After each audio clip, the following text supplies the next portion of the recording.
Halo, Assalamualaikum. Swadihap, saya Kare. Di video kali ini kita bakal belajar caranya mencuri waktu.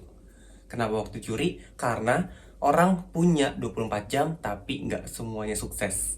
Bener gak? Bener. Subscribe dulu tapi sekarang. Udah? Terima kasih. Untuk tipsnya, ayo kita mulai. Selamat datang di channel Dikare. Untuk kamu yang pertama kali nonton di channel ini tentang kepenulisan. Jadi kalau kamu subscribe channel ini, kita bakal belajar nulis. Jadi bukan cuma kamu doang, tapi saya juga. Karena penulis pemula harus saling support. Tadi udah disinggung sedikit. Di awal tadi dibilangin kalau 24 jam itu semuanya sama. Kita seluruh dunia punya waktu yang sama. Tapi kenapa ada yang bisa bagi waktunya buat nulis, ada yang bisa jadi siapa, jadi influencer, dan lain sebagainya, tapi punya kerjaan juga.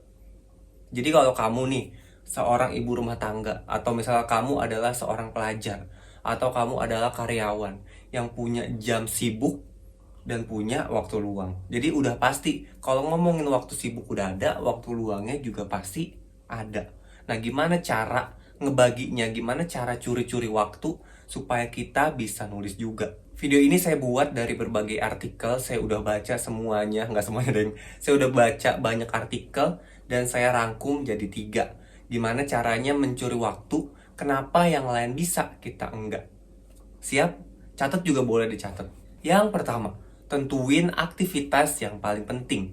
Contoh, kalau pelajar lagi ujian atau lagi pengen ujian, terus ada cerita bersambung juga yang lagi ditulis. Pentingan mana? Pentingan ujian lah. Daripada kamu nggak naik kelas misalnya, daripada nilai kamu jelek misalnya. Yang mendingan ujiannya lulus dulu, cerita bersambungnya nanti nggak apa-apa. Atau kalau misalnya kamu punya waktu, sebenarnya kalau kamu bisa manage waktu, kenapa nggak 3 bulan sebelum ujian kamu nyetok ini cerbung, terus nanti tinggal upload pas lagi pekan ujian. Pekan ujian kan paling seminggu kan ya. Kalau misalnya sama persiapan oke sebulan. Sebulan anggap 8 part, berarti kan bisa nih nyetok 8 part buat selama 1 bulan pas lagi pengen ujian ini. Sebenarnya gitu kan kalau misalnya kamu adalah seorang pelajar. Nah, kalau seorang pekerja gimana? Pekerja lebih gampang lagi sebenarnya. Karena kan pekerja nggak ada ujiannya kayak gitu ya. Kalau pekerja oke nih, dari jam 8 sampai jam 4 sore. Misalnya aja ya, tergantung kamu. Ada yang mungkin dari jam 7 pagi, ada yang dari jam 10 pagi. Sampai jam 3 sore, sampai jam 5 sore, atau sampai jam 6 sore. Tergantung tempat kerjanya. Terus kapan nulisnya? Ini saya pernah bilang kayak gini, pernah cerita juga. Saya juga pekerja ya BTW. Jadi kalau misalnya waktu kerjanya kayak gitu, saya gunain waktu senggang di tempat kerja buat nyari ide. Saya ulang ya, saya nyari ide pas lagi ada waktu luang di tempat kerja. Nggak mungkin dong, saya ini kerja dari jam 7 sampai jam 5 sore, BTW. Panjang tuh, jam 7 sampai jam 5. Panjang dah pokoknya. Terus dari jam 7 sampai jam 5 masa sih kerja mulu? Enggak dong. Jam 12 ada makan siang.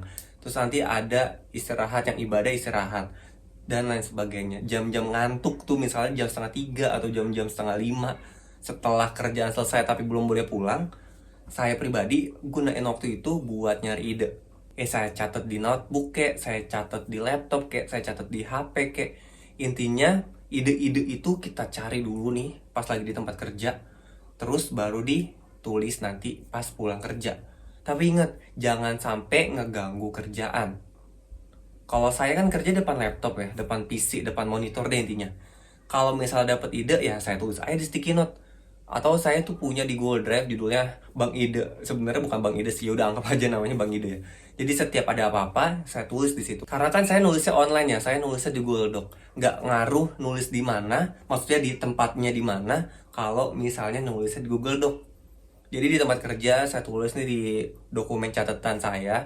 Nanti saya buka di iPad misalnya, saya buka di rumah. Google Doc-nya udah ada. Tapi kan kalau Google Doc harus online, gimana kalau enggak ya udah di HP. HP kan udah pasti dipegang tangan kan. Jadi ya udah di handphone aja. Catatnya nanti pas di rumah, pas ada waktu ditulis. Saya cerita sedikit deh. Saya itu waktu nulis saya itu jam 7 sampai jam 10 malam. Jadi cuma 4 jam kurang lebih atau 3 jam buat nulis. Sebenarnya dari setengah 6, karena kan saya pulang jam 5 sampai rumah setengah 6 gitu ya. Tapi kan setengah 6 saya pakai buat nulis konten Instagram biasanya.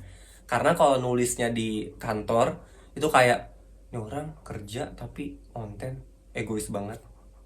Pasti mikir gitu juga kan. Kalau misalnya kita nulisnya di kantor, pasti orang mikirnya kayak gitu, orang punya kerjaan tapi malah nulis, nggak adil lu, gabut lu, gaji buta lu, apalah segala macam. Jadi saya nulis idenya di kantor, nulis tangannya di rumah. Ya nulis itu sebenarnya kurang lebih ya 30 menit deh. Mulai dari nulis, ngedit, nggak diedit juga sebenarnya, dibaca ulang sampai di ready gitu, sampai di save-in itu 30 menit kurang lebih. Karena kan emang asetnya udah ada. Bisa jadi saya ngontennya itu di kerjaan. Jadi dari setengah 5 sampai jam 5 itu yang udah minim kerjaan, biasanya udah selesai semua, saya pakai buat nulis konten. Sama kayak kamu misalnya mau nulisnya cerpen atau cerbung atau apapun. Pasti udah punya bayang-bayang kira-kira mau nulisnya apa. Kalau misalnya kamu nggak harus nyari ide, anggap udah selesai semua kerjaan, idenya udah ada, jadi di tempat kerja tuh ya udah kerja aja. Nah, bagi waktunya saya tadi jam 7 sampai jam 10 malam. Nah, kalau kamu jam berapa? Saya kan cowok ya, belum menikah juga. Nah, kalau cewek-cewek nih kan repot ya, pulang kerja harus bebenah lah, nyuci lah segala macem. Bersyukurnya saya nggak kayak gitu. Jadi jam setengah 6 sampai jam 10 malam itu saya bisa ngonten. Tapi kan tetap aja ada makannya, beli dulu dan lain sebagainya. Tadi belum. Ini adalah lanjutannya. Tadi kan udah nentuin nih aktivitas apa yang penting, prioritasnya apa. Nah, yang kedua itu bagi waktunya atau buat jadwalnya. Jadwal saya jam 7 sampai jam 10 malam buat nulis cerita bersambung atau apapun. Jadi intinya saya ngonten, saya bikin video, bikin TikTok dan lain sebagainya jam 7 sampai jam 10 malam. Sampai sini clear ya? Nah, jadwal kamu kayak gimana? Kalau sekolah pulang jam 3 sore, kapan waktu buat nulisnya? Mungkin nggak jam 4 nulis? Mungkin kalau mamah kita, ibu kita nggak nyuruh kita nyuci baju, nggak nyuruh kita beli makan dan lain sebagainya. Mungkin jam 4 sore. Terus kalau ibu rumah tangga, mungkin nggak pagi-pagi. Mungkin nggak siang-siang.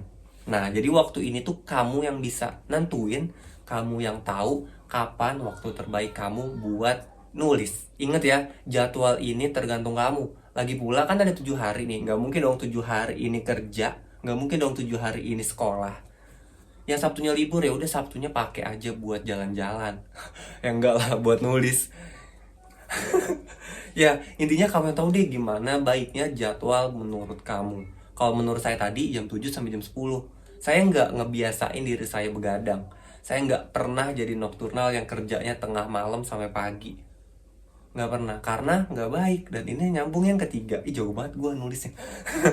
Dan ini nyambung yang ketiga nih. Yang ketiga adalah istirahat. Jadi cara mencuri waktunya jangan sampai ngeganggu istirahat. Seorang ibu rumah tangga tidurnya pasti lebih cepat dari yang kerja atau dari yang anak sekolah. Mama saya jam 10 itu udah tidur. Saya jam 10 baru skincarean. Adik saya jam 10 baru pulang main. Tapi jangan lupa istirahat. Jadi jangan sampai kamu tidur jam 2 pagi, jam 4 pagi, terus besoknya harus aktivitas.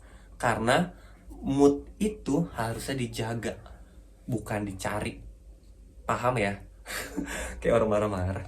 Mood itu dijaga, bukan dicari. Jadi kalau lagi nulis nih, lagi ngetik, bukan nunggu mood, tapi kamu ngejaga mood seharian. Jadi pas udah di depan laptop, di depan PC, atau di depan HP pengen ngetik, moodnya itu udah mood nulis. Jadi misalnya, sebenarnya ini tuh tanpa dikasih contoh juga kamu udah paham lah ya.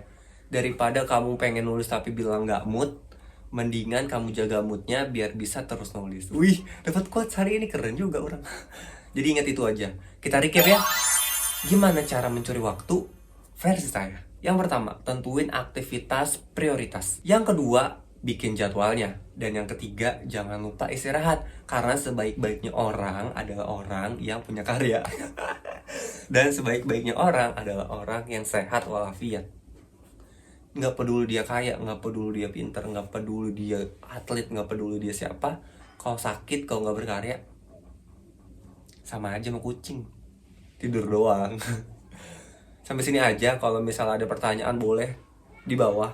Boleh juga request konten atau apapun, nanti dijawab satu persatu. Terima kasih sudah nyimak. Cukup sekian. Bye bye.